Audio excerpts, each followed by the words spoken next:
They didn't just lose a band member, they removed the man who created the band. And without him, they became even bigger. Before the fame, before the iconic albums, and the global success, Pink Floyd was built around one person, Syd Barrett. He wasn't just a member, he was the vision, the sound, and the direction. Everything the band was came from him. Strange, experimental, and unpredictable. That was the identity, and it worked. They started gaining attention, momentum, and recognition. But behind the scenes, something was changing. Syd became unpredictable, not in a creative way, in a dangerous way. He would forget songs mid-performance, stand still on stage, disappear mentally while playing. Sometimes he wouldn't play at all.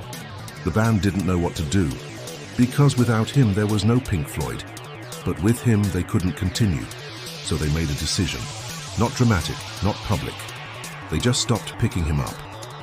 One day they were on the way to a show, and someone asked, "Are we going to get Syd?" The answer came back, "No." And that was it. No announcement, no confrontation.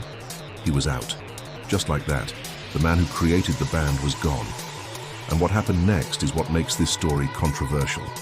Instead of collapsing, they evolved. A new direction, a new sound, a new identity.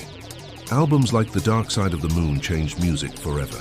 They became one of the biggest bands in history, without the person who built it, but they never escaped it. Syd Barrett wasn't forgotten. He became something else, a symbol.